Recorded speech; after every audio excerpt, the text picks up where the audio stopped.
दोस्तों कुछ दिन पहले हमने एक वीडियो आगे के 6 कैंडलस्टिक पैटर्न बताने जा रहे हैं। अगर आपने इस वीडियो का पार्ट 1 नहीं देखा है तो आप इस वीडियो को देखने के बाद भी देख सकते हैं। उस वीडियो का लिंक डिस्क्रिप्शन और आई बटन में दिया गया है। अगर आपको नहीं पता कैंडलस्टिक पैटर्न क्या है तो मैं आपको बता दूं कि इन पैटर्न का यूज करके आप पता लगा सकते हैं कि शेयर की प्राइस ऊपर जाएगी या नीचे।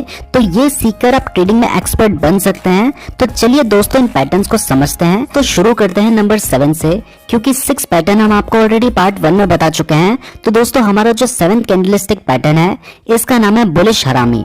ये एक बहुत कॉमन कैंडलस्टिक पैटर्न है और बहुत इंपॉर्टेंट भी है क्योंकि ये चार्ट में बहुत ज्यादा बार बनता है, तो इसको अच्छे से समझिएगा।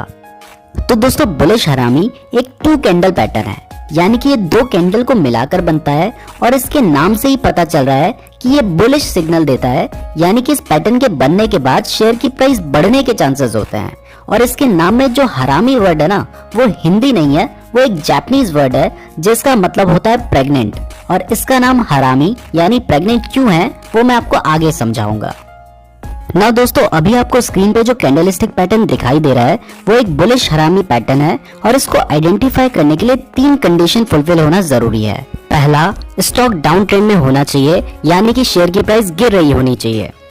सेकंड कंडीशन है कि डाउन ट्रेंड में एक बड़ी रेड कैंडल बने और उस बड़ी रेड कैंडल के बाद एक ग्रीन कैंडल बने, जैसी अभी स्क्रीन में बनी हुई है। और तीसरी कंडीशन है कि जो बड़ी रेड कैंडल के बाद ग्रीन कैंडल बनी है ना, वो रेड कैंडल की बॉडी के अंदर बननी चाहिए, यानी कि ग्रीन कैंडल की जो ओपन प्राइस है वो रेड कैंडल की क्लोजिंग प्राइस से ऊपर होनी चाहिए और ग्रीन कैंडल की जो क्लोजिंग प्राइस है वो रेड कैंडल की ओपन प्राइस से नीचे होनी चाहिए, क्योंकि तभी तो ग्रीन कैंडल रेड कैंडल की बॉडी के अंदर बनेगी। तो जब ये 3 कंडीशन फुलफिल होती हैं तो आप इससे कंफर्म हो सकते हैं कि ये एक बुलिश हरामी पैटर्न है, यानी कि यहाँ से ट्रेंड रिवर्स हो सकता है। अभी तक शेयर की प्राइस नीचे गिर रही थी, अब बढ़ सकती है। तो आप ग्रीन कैंडल के बाद जो नेक्स्ट कैंडल बनेगी, अगर वो ग्रीन कैंडल के ऊपर बनती है तो आप उसमें एंट्री ले सकते हैं और इसमें आपका स्टॉप लॉस होगा रेड कैंडल का लोएस्ट पॉइंट। ना दोस्तों इसको हरामी यानी प्रेग्नेंट इसलिए कहते हैं क्योंकि इसमें जो ग्रीन कैंडल बनती है वो रेड कैंडल के अंदर बनती है। तो दिखने में ये प्रेग्नेंट लेडी जैसी दिखाई देती है, जिसमें रेड कैंडल मदर है और ग्रीन कैंडल बेबी है। और ये पैटर्न बुलिश सिग्नल देता है, इसलिए इसका पूरा नाम बुलिश हरामी पैटर्न है। तो दोस्तों अगर आप कभी चार्ट में देखते हैं कि बुलिश हरामी पैटर्न बन रहा है तो आप कंसीडर कर सकते हैं कि यहाँ से शेयर की प्राइस ऊपर जा सकती है।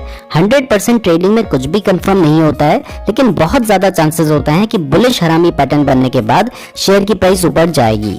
नाउ एक क्वेश्चन आपके माइंड में आ रहा होगा कि ये कैंडल कितने मिनट के चार्ट में देखनी है। तो दोस्तों ऐसा कोई स्ट्रिक्ट रूल नहीं है। अगर आप इंट्राडे ट्रेडिंग कर रहे हैं तो आप 5, 10, 15 मिनट के चार्ट में भी ये पैटर्न देख सकते हैं। और अगर आप शॉर्ट टर्म के लिए पोजीशन ले रहे हैं या स्विंग ट्रेडिंग कर रहे हैं तो आप डेली या वीकली चार्ट में भी देख सकते हैं। नाउ दोस्तों हमारा जो 8th कैंडलस्टिक पैटर्न है इसका नाम है बेयरिश हरामी। इसके भी नाम से ही समझ आ रहा है कि ये बेयरिश सिग्नल देता है, यानी कि इस पैटर्न के बनने के बाद शेयर की प्राइस गिर सकती है। तो दोस्तों जब भी कभी शेयर अप ट्रेंड में होता है और अप ट्रेंड में एक बड़ी ग्रीन कैंडल बनती है और उस ग्रीन कैंडल के बाद एक छोटी रेड कैंडल बनती है जो कि ग्रीन कैंडल की बॉडी के अंदर बनती है, जैसी अभी आपको स्क्रीन पे नजर आ रही है, तो वो बेयरिश हरामी पैटर्न होता है और बहुत ज्यादा चांसेस होते हैं कि इसके बाद शेयर की प्राइस गिर सकती है। तो आप इस पैटर्न को देखकर शॉर्ट सेल कर सकते हैं या शेयर बेच सकते हैं। तो दोस्तों बेयरिश हरामी पैटर्न बनने के लिए भी 3 कंडीशंस फुलफिल होना जरूरी है। पहला, शेयर अप ट्रेंड में होना चाहिए, यानी कि शेयर की प्राइस बढ़ रही होनी चाहिए, जबकि बुलिश हरामी पैटर्न में शेयर डाउन ट्रेंड में होना चाहिए था। दूसरी कंडीशन है कि अप ट्रेंड में एक बड़ी ग्रीन कैंडल बननी चाहिए और उस ग्रीन कैंडल के बाद एक छोटी रेड कैंडल बननी चाहिए। और थर्ड कंडीशन है कि जो बड़ी ग्रीन कैंडल के बाद रेड कैंडल बनी है वो ग्रीन कैंडल की बॉडी के अंदर बननी चाहिए। तो दोस्तों जब ये तीनों कंडीशंस फुलफिल होती हैं तो आप कंफर्म हो सकते हैं कि ये एक बेयरिश हरामी पैटर्न है और यहाँ से ट्रेंड रिवर्स हो सकता है।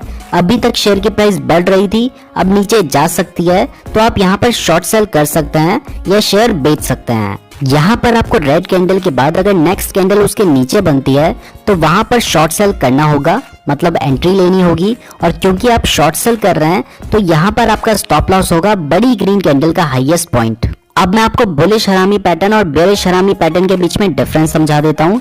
बुलिश हरामी पैटर्न बुलिश सिग्नल देता है और बेयरिश हरामी पैटर्न बेयरिश सिग्नल देता है। बुलिश हरामी में पहले शेयर डाउन ट्रेंड में होता है, जबकि बेयरिश हरामी में पहले शेयर अप ट्रेंड में होता है, उसके बाद ट्रेंड रिवर्सल के चांसेस होते हैं। और तीसरा डिफरेंस है कि बुलिश हरामी में छोटी ग्रीन कैंडल बनती है, जबकि बेयरिश हरामी में छोटी रेड कैंडल बनती है। तो ये तीनों डिफरेंस होते हैं बेयरिश हरामी और बुलिश हरामी पैटर्न में। नाउ दोस्तों, हमारा जो 9th कैंडलस्टिक पैटर्न है इसका नाम है पियर्सिंग लाइन पैटर्न। ये भी एक 2 कैंडल पैटर्न है, यानी कि ये पैटर्न 2 कैंडल को मिलाकर बनता है और ये बुलिश सिग्नल देता है, यानी कि इस पैटर्न के बनने के बाद शेयर की प्राइस बढ़ने के चांसेस होते हैं। तो दोस्तों, जब भी कभी स्टॉक में डाउन ट्रेंड होता है और उस डाउन ट्रेंड में एक बड़ी रेड कैंडल बनती है और उस रेड कैंडल बनने के बाद एक ग्रीन कैंडल बनती है जो कि रेड कैंडल के नीचे ओपन होती है, लेकिन रेड कैंडल की हाफ बॉडी या कहें कि 50% बॉडी के ऊपर क्लोज होती है, तब जो पैटर्न बनता है वो होता है पियर्सिंग लाइन पैटर्न और वो कुछ इस तरह का नजर आता है। तो जब ये पैटर्न बनता है तो बहुत ज्यादा चांसेस होते हैं कि यहाँ से ट्रेंड रिवर्स हो सकता है। अभी तक शेयर की प्राइस गिर रही थी, अब बढ़ सकती है, तो आप यहाँ पर बाय कर सकते हैं। आई नो सुनने में थोड़ा मुश्किल लग रहा होगा, लेकिन जब आप प्रैक्टिस करेंगे तो बहुत इजीली आपको ये पैटर्न नजर आने लग जाएंगे। तो दोस्तों, पियर्सिंग लाइन पैटर्न बनने के लिए ये कंडीशंस फुलफिल होना जरूरी है। पहला, स्टॉक डाउन ट्रेंड में होना चाहिए, यानी शेयर की प्राइस गिर रही होनी चाहिए। दूसरी कंडीशन, डाउन ट्रेंड में एक बड़ी रेड कैंडल बननी चाहिए और उस रेड कैंडल के बाद एक ग्रीन कैंडल बननी चाहिए। और third condition, green candle first red candle के नीचे ओपन होनी चाहिए, लेकिन फर्स्ट रेड कैंडल की हाफ बॉडी के ऊपर क्लोज होनी चाहिए। तो जब ये तीनों कंडीशंस फुलफिल होती हैं तो आप कंफर्म हो सकते हैं कि ये एक पियर्सिंग लाइन पैटर्न है और आप यहाँ पर बाय कर सकते हैं। इसमें आपको पियर्सिंग लाइन पैटर्न के बाद जो नेक्स्ट कैंडल बनेगी उसमें एंट्री लेनी होगी और आपका स्टॉप लॉस होगा ग्रीन कैंडल के लोएस्ट पॉइंट के नीचे। नाउ दोस्तों, हमारा जो 10th कैंडलस्टिक पैटर्न है उसका नाम है डार्क क्लाउड कवर। ये पियर्सिंग लाइन पैटर्न का जस्ट अपोजिट है और ये भी 2 कैंडल पैटर्न है, लेकिन ये बेयरिश सिग्नल देता है, यानी कि इस पैटर्न के बनने के बाद शेयर की प्राइस गिर सकती है। तो दोस्तों, जब भी कभी स्टॉक अप ट्रेंड में होता है और अप ट्रेंड में एक बड़ी ग्रीन कैंडल बनती है और उस ग्रीन कैंडल के बाद एक रेड कैंडल बनती है जो कि ग्रीन कैंडल के ऊपर ओपन होती है, लेकिन ग्रीन कैंडल की हाफ बॉडी या कहें कि 50% बॉडी के नीचे क्लोज होती है, तब जो पैटर्न बनता है वो होता है डार्क क्लाउड कवर और वो कुछ इस तरह का नजर आता है। तो जब ये पैटर्न बनता है तो बहुत ज्यादा चांसेस होते हैं कि इसके बाद ट्रेंड रिवर्स हो सकता है। अभी तक शेयर की प्राइस बढ़ रही थी, अब गिर सकती है, तो आप यहाँ पे शॉर्ट सेल कर सकते हैं। तो दोस्तों, डार्क क्लाउड कवर पैटर्न बनने के लिए भी ये कंडीशंस फुलफिल होना जरूरी है। पहला, स्टॉक अप ट्रेंड में होना चाहिए, यानी कि शेयर की प्राइस बढ़ रही होनी चाहिए। दूसरी कंडीशन, अप ट्रेंड में एक बड़ी ग्रीन कैंडल बननी चाहिए और उस ग्रीन कैंडल के बनने के बाद एक रेड कैंडल बननी चाहिए। और third condition, red candle green candle के ऊपर ओपन होनी चाहिए, लेकिन क्लोज रेड कैंडल की हाफ बॉडी के नीचे होनी चाहिए। तो जब ये तीनों कंडीशंस फुलफिल होती हैं तो आप कंफर्म हो सकते हैं कि ये डार्क क्लाउड कवर पैटर्न है और यहाँ पर आप शॉर्ट सेल कर सकते हैं। अगर आप शॉर्ट सेल करते हैं तो आपको रेड कैंडल के बाद वाली कैंडल में एंट्री लेनी होगी और आपका स्टॉप लॉस होगा रेड कैंडल के हाईएस्ट पॉइंट के ऊपर। नाउ दोस्तों, 11th कैंडलस्टिक पैटर्न। दोस्तों, हमारा जो 11th कैंडलस्टिक पैटर्न है इसका नाम है मॉर्निंग स्टार। ये एक 3 कैंडल पैटर्न है, यानी कि 3 कैंडल को मिलाकर बनता है और ये बुलिश सिग्नल देता है, यानी कि इस पैटर्न के बनने के बाद शेयर की प्राइस बढ़ने के चांसेस होते हैं।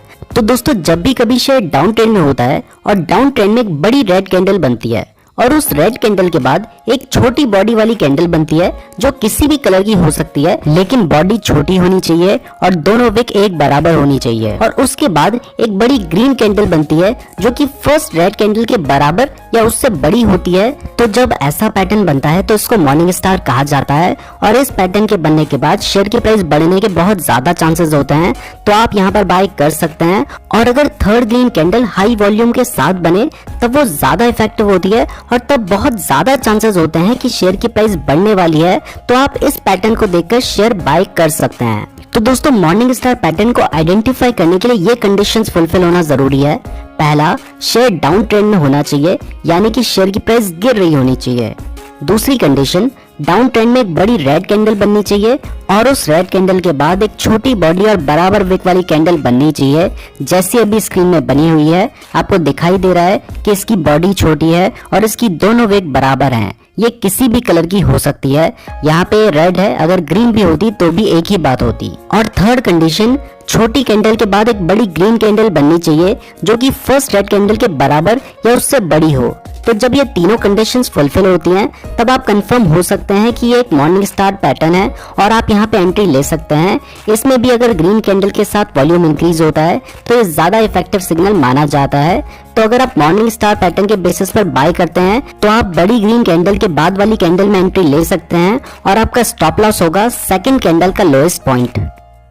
ना दोस्तों, हमारा जो 12th कैंडलस्टिक पैटर्न है इसका नाम है इवनिंग स्टार। ये मॉर्निंग स्टार का जस्ट अपोजिट है और ये बेरिश सिग्नल देता है। तो दोस्तों, जब भी कभी शेयर अप ट्रेंड में होता है और अप ट्रेंड में एक बड़ी ग्रीन कैंडल बनती है और उस ग्रीन कैंडल के बाद एक छोटी कैंडल बनती है जो किसी भी कलर की हो सकती है, लेकिन उसकी बॉडी छोटी होनी चाहिए और दोनों विक बराबर होनी चाहिए, जैसे अभी आपको स्क्रीन पर नजर आ रही है। और उस छोटी कैंडल के बाद अगर एक बड़ी रेड कैंडल बनती है जो कि फर्स्ट ग्रीन कैंडल के बराबर या उससे बड़ी हो तो जो पैटर्न बनता है उसे इवनिंग स्टार कहा जाता है। और इस पैटर्न के बनने के बाद ये एक्सपेक्ट किया जाता है कि यहाँ से शेयर की प्राइस गिर सकती है, तो आप यहाँ पर शॉर्ट सेल कर सकते हैं।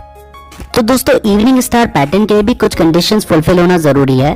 पहला, स्टॉक अप ट्रेंड में होना चाहिए, यानी कि शेयर की प्राइस बढ़ रही होनी चाहिए।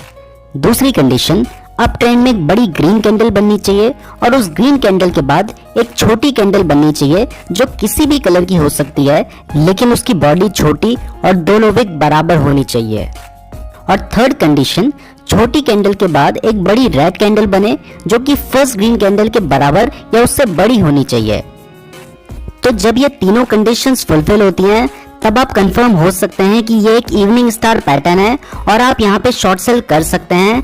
इस पैटर्न में आपको थर्ड रेड कैंडल के बाद वाली कैंडल में शॉर्ट सेल करना होगा और क्योंकि आप शॉर्ट सेल कर रहे हैं तो आपका स्टॉप लॉस होगा छोटी कैंडल के हाईएस्ट पॉइंट के थोड़ा ऊपर।